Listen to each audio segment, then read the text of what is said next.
Hello and welcome to Media 7. New Zealand Fashion Week has come and gone for another year, and we barely need to tell you how it played out in the media. Such a set piece has it become. In this week's show, we'll look at how Fashion Week and other PR-driven events find their place in the news, look at the quality of reporting when they do, and wonder what news we don't see. But first, our rag trade veteran, Simon Pound, has the rundown. Auckland's Fashion Week, complete with celebrities, sponsorship, parties, free stuff like all this that came in the delegate bag, and it also had something to do with clothes. The media love this event. Well, because Fashion Week is good for New Zealand. Cynics might say that this love stems from the cheap and exciting footage it gives media outlets. Or it could be the free piss. Some stories go to sources. I think it's some glamour and, sparkles, but really it's a lot of hard work. But some fall into the point-and-shoot school of news gathering. We leave you with Nom D's show at Fashion Week tonight. Point, shoot.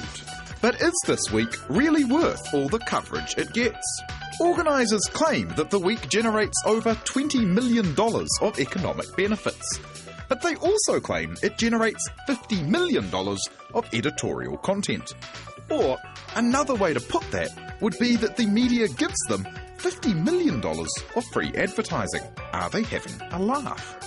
Perhaps this official Fashion Week image may just sum up how all is not as it seems. The model is in an outfit from New Zealand designer Kate Sylvester. However, Kate Sylvester was not actually showing at Fashion Week. Confused? I am. It's enough to drive you to drink. Though it isn't just a Fashion Week issue, this close-up track covered a fashion lunch and launch put on by PDPR for a Farmers plus-size men's range. It got a 4.5-minute story on the high-rating show. PDPR did a good job for their client. The cost of a 4.5-minute advert would have been a fair bit more than these T-bone steaks. The search is over. Good old Farmers have come to the rescue with their appropriately named T-bone range. Now, we're not meaning to pick on anyone here. In fact, I'm biting the hand that fed me that day. But it leads Media 7 to ask, is news just a bit too ready to embrace PR? Simon Pound with that report. Joining us to discuss matters arising are Deborah Peed, whose company PDPR was part of the original Fashion Week team and developed the event's media template. Noelle McCarthy, who blogged the event in both video and text for the New Zealand Herald, and Trish Carter, former Deputy Head of News at TVNZ and the founder of Al Jazeera's Asia Bureau. Welcome to you all. Deborah, could we start with you? This is, in essence, a trade show. Why does it also have to be a mainstream media event? Does that sell any more frocks? Oh, absolutely, Russ, and I'm glad you positioned it as a trade show because that's its primary importance. It's here to profile local designers to international media and to international buyers. And the difference would be our designers putting their products in a suitcase and hopping off to the world platforms and try and show it there. When you bring the media and buyers here and you show it en masse, you've got a much more powerful case. But why it crosses over into mainstream is that it's got an army of thousands working behind it. When you've got that combination of a kaleidoscope of colour, beautiful models, and a lot of champagne-fueled occasions, of course it will cross into mainstream. Is it not also because there are sponsors who've put up a lot of money and they need their due in the media? Sponsors are an essential part of the process. And while it is a trade event, it needs, if it's going to continue to deliver a return on investment and it's going to continue to exist, it will need sponsor support, and it relies on sponsor support. There was some muttering this year that celebrity, which attracts the media and gets the event on TV, had actually come to play too big a role, that you had All Blacks and their girlfriends sitting in the front row when there should have been buyers there, which would seem to work against the ostensible purpose of the event. Do you think there's a danger of that? No, I don't think so. Look, celebrities are part and parcel of these events, and while you will have a celebrity front row to die for on one side of the runway, on the other side you will have your mainstream fashion designers and you will have your heavyweight buyers. So there is balance there. But let's respect that the social media are playing an increasingly important role, and there are more of them, and that's the content they're looking for. So yes, celebrities will help you get additional mileage for your event. How much of a difference has it made that you now have the Sunday newspaper gossip pages? how much more of a difference? To the way the event is handled, in the media sense. Well, the gossip columnists comment on the gossip. They don't comment on the fashions. Fiona Horton, for example, editor of Fashion Quarterly, won't be influenced by what celebrities you have in the front row. Her eyes will be firmly peeled on the garments on the runway. Now, Noelle, you blogged it, and actually I found your work quite engaging. You were also written up as wearing a different dress every night. Was there a sense in which you became part of the show as well? Oh, absolutely. I think so. And, I'll just correct you there, first of all, in terms of the celebrities in the front row, because Ali Williams took one for the team and went second row at Zambezi, which I thought was very gentlemanly of him. But why is he there in the first place? Oh, I don't know why he's there in the first place. He's there because Zara Teacher is a very good agent, I imagine. And, this is a wag the dog scenario. It's about the designers getting profiled, but it's also about people who want to raise their profile becoming part of the circus.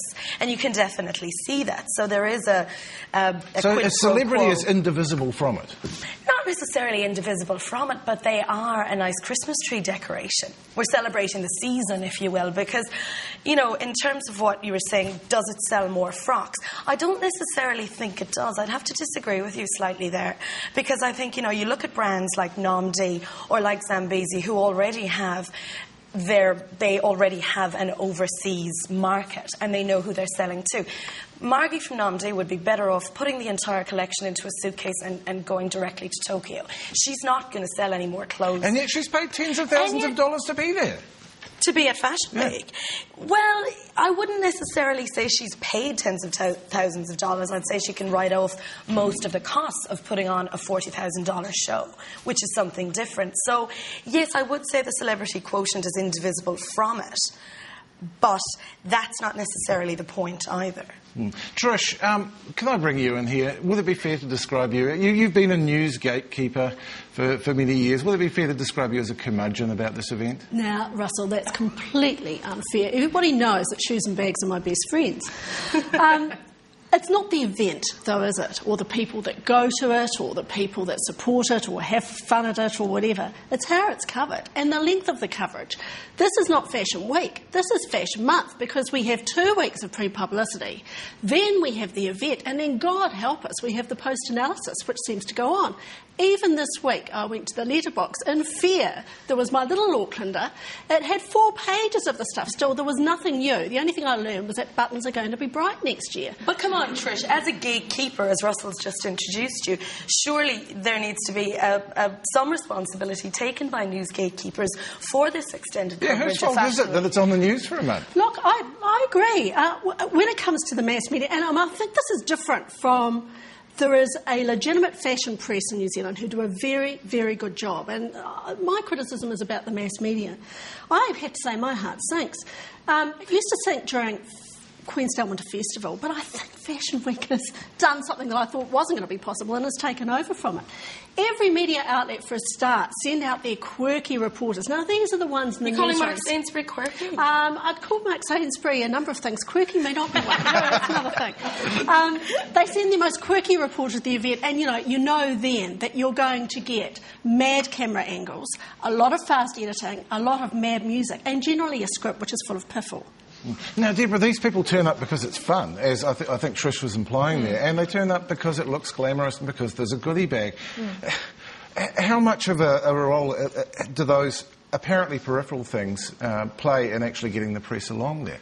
Well, I think the main role that they play is to help finance and liquidate this cost of staging Fashion Week. It's a huge exercise. So there's money in the goodie bags in terms of products being placed there? Sponsors would have had to part with money to get those products in the goodie bags. And for them, they do it because it's a brand alignment and they see the value of having their brand beside that designer and that show and with that audience.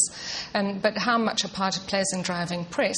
Well, for every sponsor that's involved, there's a team of PR people. So, yes, it's a total onslaught on the press. And let's say you're still running the PR for this event. Which I'm not. Well, yeah, I know, you're not. Who are you pitching it to? Are you pitching it to the news editor, the producer, to individual reporters? What's the mechanics here? How does this work? Well, primarily the fashion media, because if you're representing a fashion house, what you want is to treat this as a hardcore marketing exercise for them, and you want their fashions exposed to that fashion-buying public, the fashion media first. But if there's a quirky angle or a news angle, and there were some good news stories that came out of last week, Ag Research launched a product that has a traceability in it. Now, for the first time ever, we can check where the origin of that product, and we can check whether it's a fake or not. There was a good news angle. So in a case like that, it would definitely be the news media that you Did that get covered well? I didn't see that story. No, it didn't get covered well. It got covered